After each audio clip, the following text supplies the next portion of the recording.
Bill Ludlow, thank you so much for coming on to Talk Beliefs all the way from Arizona. So before we make a start, can you just give us a little bit of information about yourself and your background?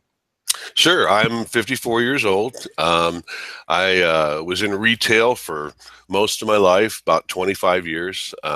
Grew up in Lansing, Michigan, and went to Michigan State University, completed 3 years, but there were a lot of things going on at the time. It's a long story. I never did finish, but I did study anthropology and geology there for 3 years. And then just, when I was in college, that was really when I first heard of this creation versus evolution controversy. Up until then, I'd never knew there was such a thing.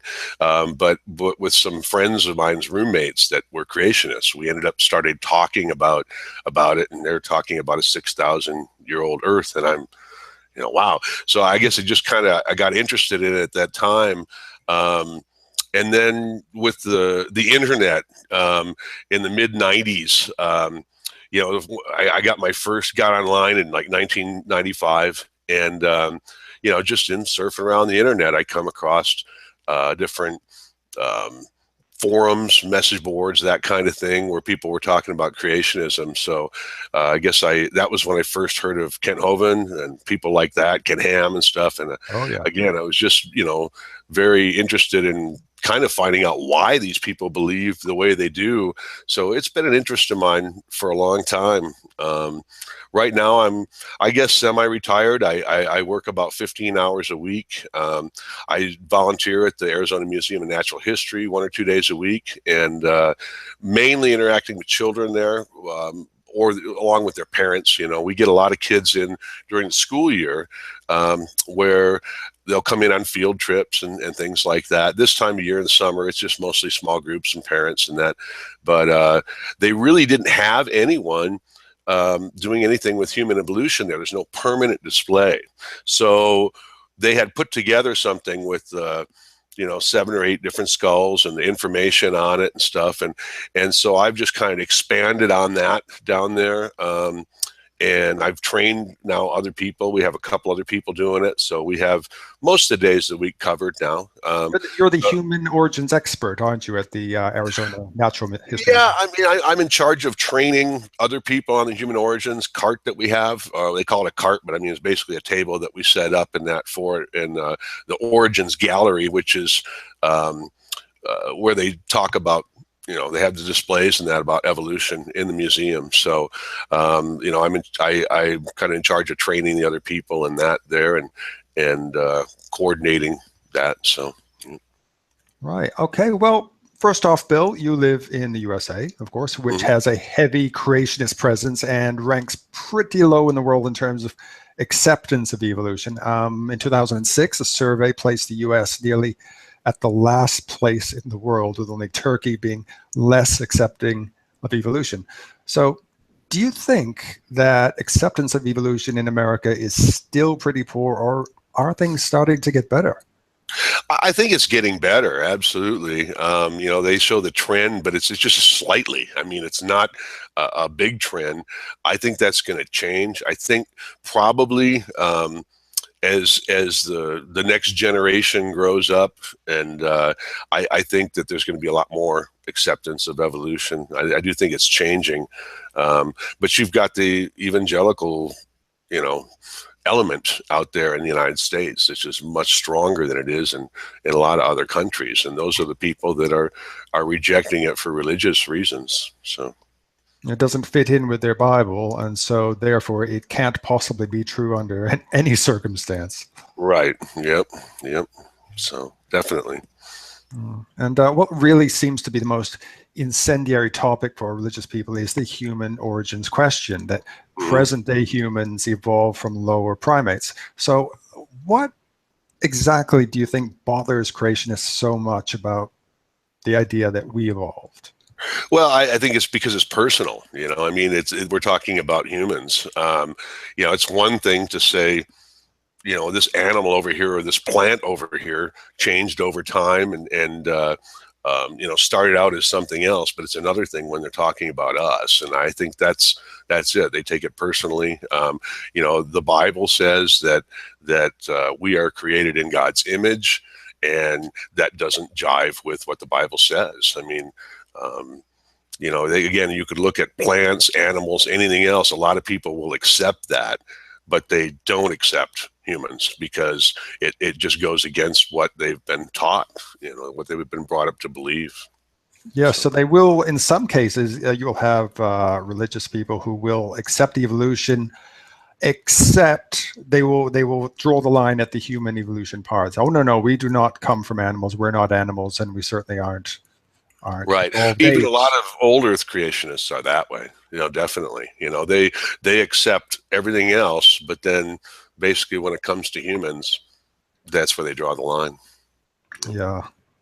Well, Bill, recently you took part in an excellent online debate with a well-known creationist apologist, Kent Hovind, about the evidence for human evolution. I encourage everyone to see that. I will put a link actually below.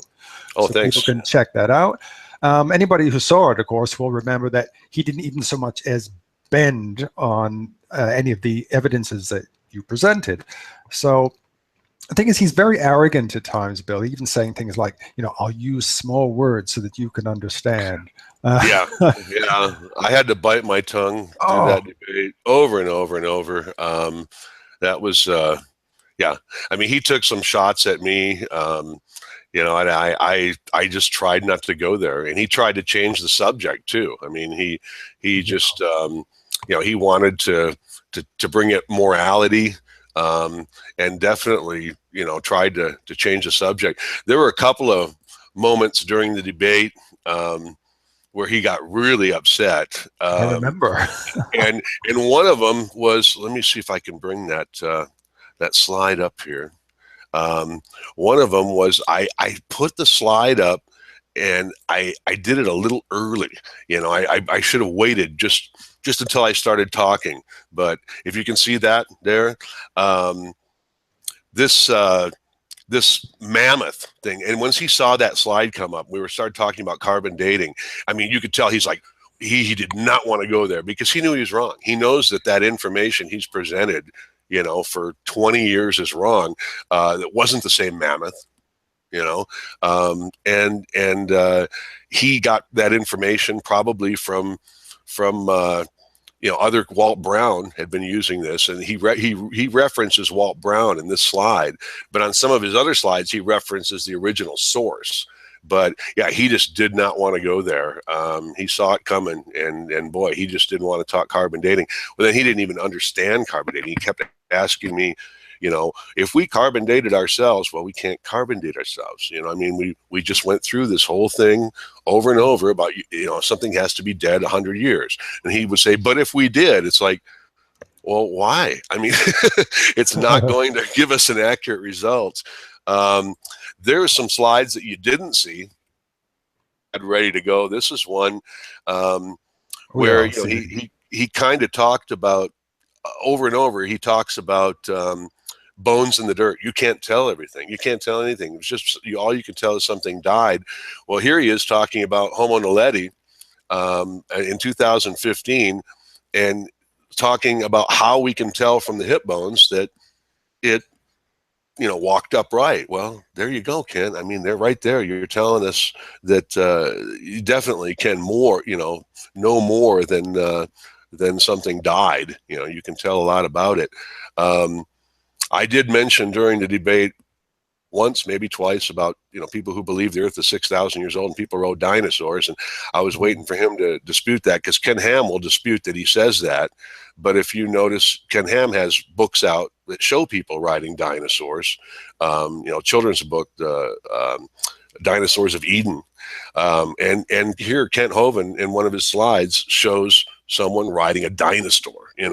And so I was definitely ready for that if he came out. But there were, while he was doing his rebuttal, I was at that time going through different slides and trying to be prepared, that I had pre-prepared. So I did miss some opportunities. I made a couple mistakes. He asked me about carbon dating. He said, what was it? Could it be inaccurate? And I just kind of brushed it off. But I mean, yeah, it can be inaccurate. And he showed that to us. If you use the method wrong, you will get bad results every time. So, that was a missed opportunity there. But and if you use carbon dating, like your normal carbon dating that they use on things up to 50,000 years old, I mean, you're not going to use that on something which you suspect to be millions of years old. Right. You'd use potassium argon dating or something similar. Is that right? Yes, yeah, and in those methods, the KAR, the potassium argon method, is used as the most popular method. It has been for 50 years now. But there's also the argon, the 40 to 39, and that one doesn't rely on a parent-daughter relationship. You don't have to ratio. You don't have to know that initially to do it. In fact, you can use that to determine the parent-daughter ratio that was initially. So we'll use that to cross-check the potassium argon dating. I think I brought that point up in the Hadar region and Kubifora and those areas.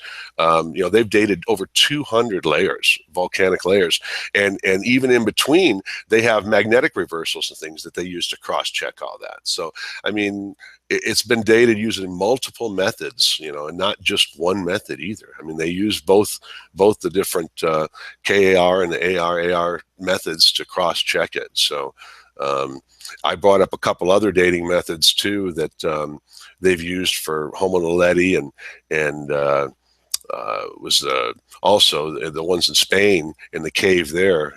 Caves are difficult to do, but they use other methods that don't rely on any initial parent-daughter ratio, and that's what Kent really harps on. You don't know when you started. So but he didn't go there. He just kind of, I guess he realized wasn't a good thing to keep going with, so he didn't go there.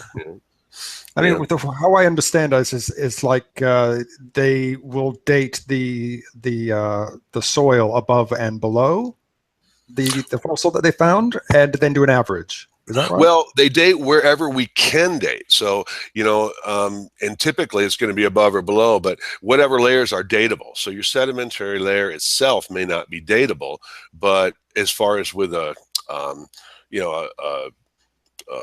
absolute method that they call it, like the radiometric dating. So we find volcanic layers in there where we can date, and then using the law of superposition in between, they're going to assign relative ages to it, relative dating. So, yeah. Right. Bill, do you think, getting back to our friend, Kent Hovind, do you think apologists like him really believe what they're spouting, or do they have some other agenda, do you think? I definitely think they have an agenda. I mean, that's how they're making their living. So I like to call them creationism salesmen rather than evangelists or whatever.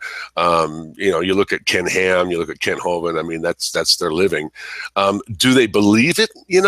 I think some of them do. I think some of them don't. I have a really hard time believing that Eric Hovind, Kent's son, he just doesn't seem sincere. I mean, he just repeats things other people say. It's not like he seems like he's really ever studied it himself. He repeats what his father says. He repeats it's a family business, isn't it? Yeah, he repeats what Russ Miller says about geology. He repeats other people's things, and there's just not much sincerity there.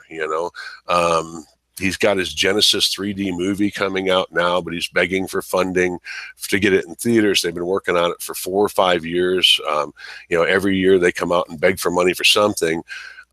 He was just slapped by the FDA yesterday. I don't know if you heard about that, but for selling B17, vitamin B17 on his website as a cure for cancer.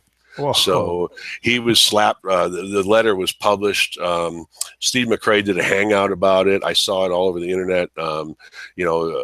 They sent him basically like a cease and desist letter. You can't do this. I mean, it's a violation of the law to promote vitamin B17 as a cure for cancer, which is what they have been doing. So, but yeah, I certain creationists, I think, probably believe it. Other ones, it's hard. It's somebody like especially the geologists, like a Steve Austin or an Andrew Snelling. These guys are trained and they have degrees in geology, and yet here they're out there talking about how the Earth is 6,000 years old. They're using their knowledge of geology to skirt around, you know, what we know, instead of you know, explaining it on real geological terms. I mean, I have a real hard time believing somebody like a Snelling or an Austin believes what they're saying. I think they're doing it as a business, definitely. So, wow. I recently interviewed Dr. Zach Moore on this subject, and I asked him about the practical uses for evolution, everyday uses. What, in your opinion, are the most important practical uses for evolution, uses that everyone has benefited from and continues to benefit from, including creationists? Yeah, other than obviously medical benefits, you know, as far as understanding how viruses change, understanding how hereditary diseases are caused, you know, by studying evolution, the medical end of it there. But, you know, things like agriculture, I mean, a lot of that, of course, is not natural selection, it's artificial selection, but it's still following the same type of evolutionary pattern. So we've got agriculture. Conservation is another thing. You know, things are evolving, and in order to know how we're going to have further conservation in the future, we need to know how things are, where they're coming from. So I guess that's a way to put it. And with human evolution too, I mean, again, it's just we need to know where we came from to know where we're going and be able to predict where we're going. If we think we popped into existence and a few thousand years ago, and we're waiting to be raptured soon, it's always coming, you know, then I mean, there's just there's no reason for people to really take care of the problems we have today. But if we realize that we're a product of evolution and that we're a product of our environment, you know, climate change is an issue, and if we realize we're a product of our environment, that we need to do more to save our environment, you know, for future generations. So I just think you can't see the whole picture unless you understand evolution and you understand deep time, and you know where we're coming from. And I can just imagine anyone watching this who is a creationist, they would say, oh, you're talking about microevolution, you know, which is totally different. There's no such thing as macroevolution, which takes place over, as you said, deep time, millions of years. I mean, this is another thing which I get a lot. So, I mean, am I right in saying that macroevolution is just microevolution over a longer period of time? Absolutely, yeah. And I tried to, there was one slide I brought up during the presentation that showed a row of skulls on an angle, but, you know, Australopithecus is on one end and modern humans is on the other end. And I had, you know, on there, it says microevolution, micro. And that's exactly what it is. If you look at each one next to each other, well, yeah, that's just microevolution. But when you start over here and you end over here, there's no disputing that we have a change of kind, you know, as creationists would call it. We went from Australopithecus to human, but I think one of the problems with the creationists is they just, if you believe the Earth is 6,000 years old, you don't have that concept of deep time. You know, 1 million years is a long time. 4 million years is a real long time. You know, 4 billion years is hard to even conceive. So, yeah. Oh, Lord. Well, Bill, you, of course, belong to a lot of great organizations. You are the human origins expert at the Arizona Museum of Natural History. And, of course, you also run the website Creation Science Fiction. So what projects are you working on at the moment that you can tell us about? Okay. Yeah, let me show you a couple things. In fact, I kind of meant to bring this up when we were talking about the things I like to do. So I have I have quite a, let's see here, let me find, I'm working on the, there we go.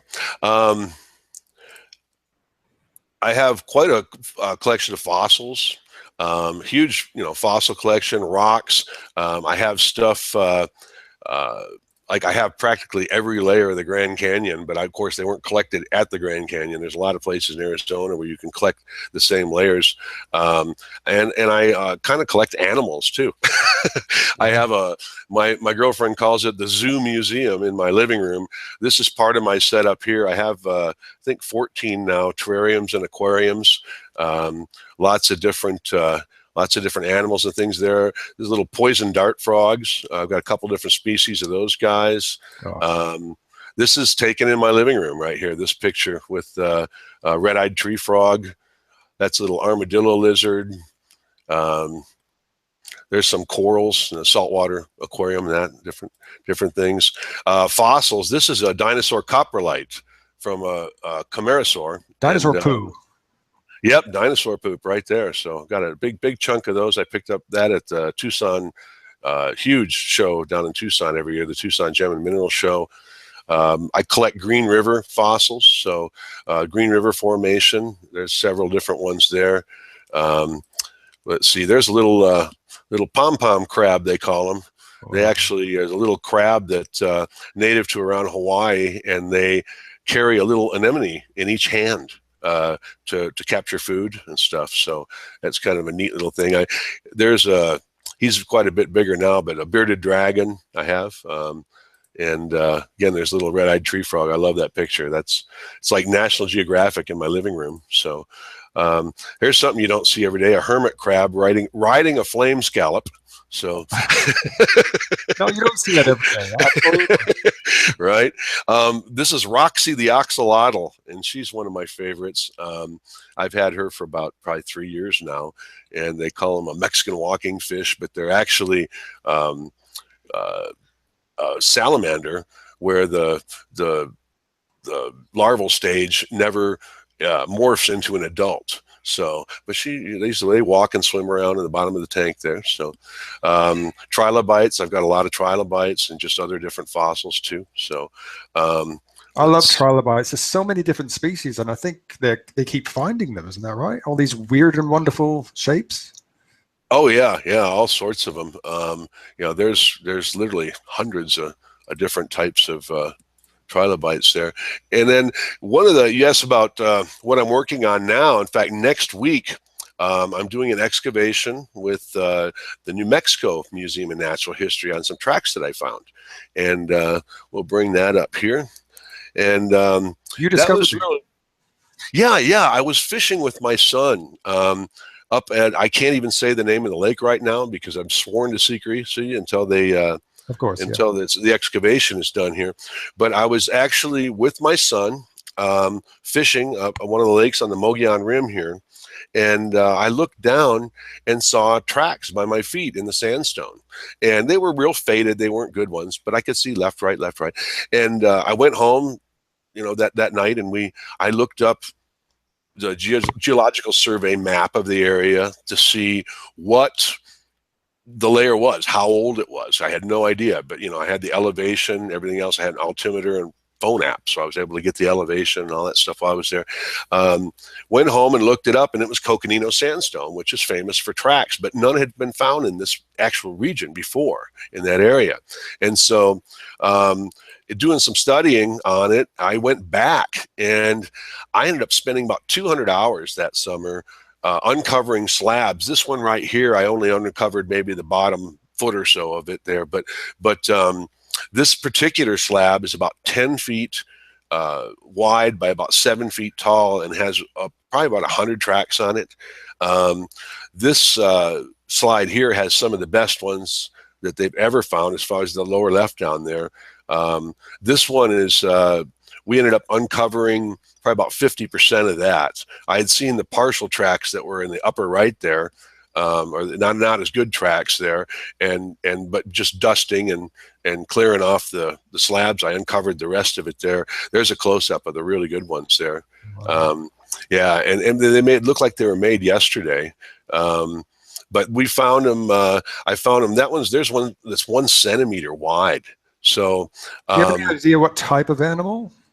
Yeah, I've got that. Let's see. That was the next slide.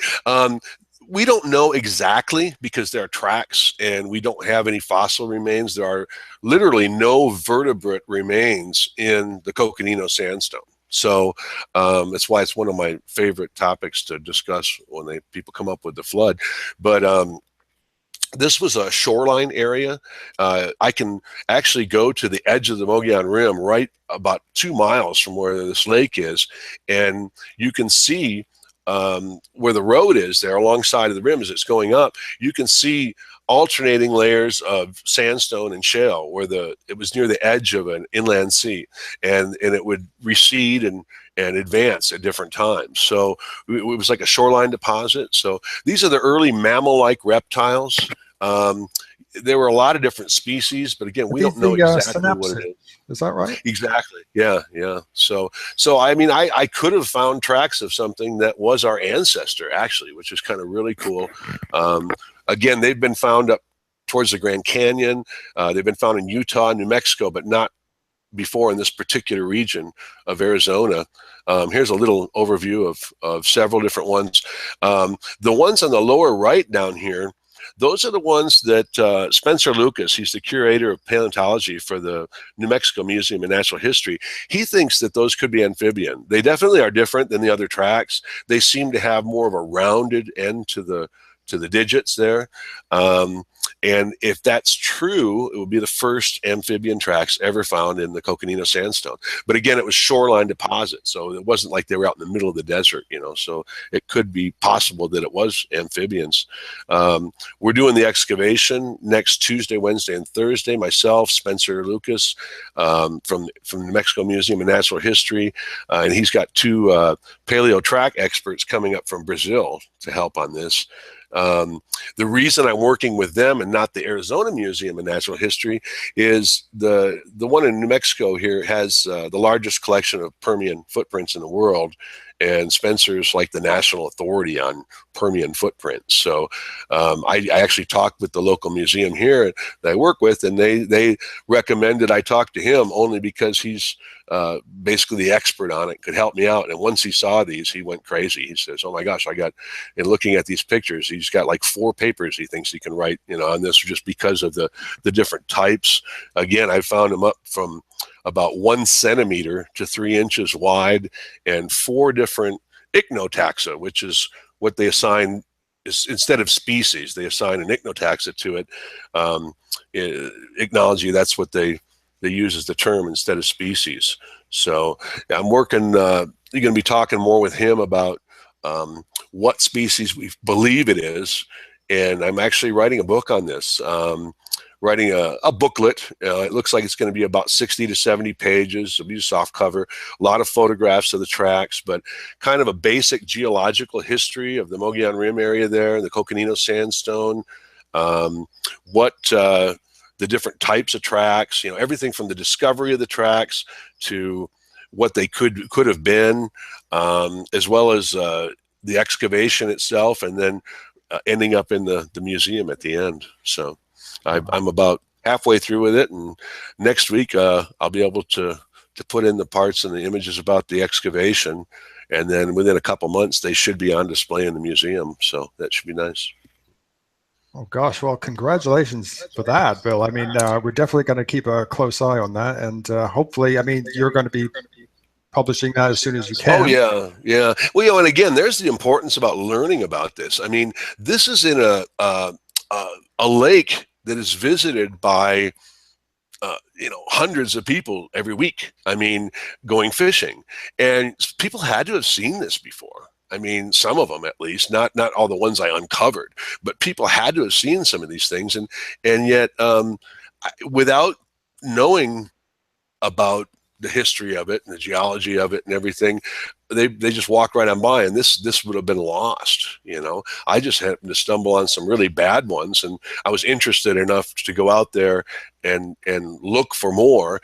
And like I said, I spent about 200 hours on it, and it just blew me away. Every time I went up there, I kept finding more. I found 18 sets of tracks total. Probably, I would say because there's so many on that one slab, I would say probably between 250 and 300 individual prints I found, over 18 sets. So, and it's all in a 1/4 mile stretch of this lake. I walked the entire lake, and I mean, it's all one area. But again, without people studying this and the knowledge, having the knowledge to recognize it, things like that would be lost. We'd never learn from it. So.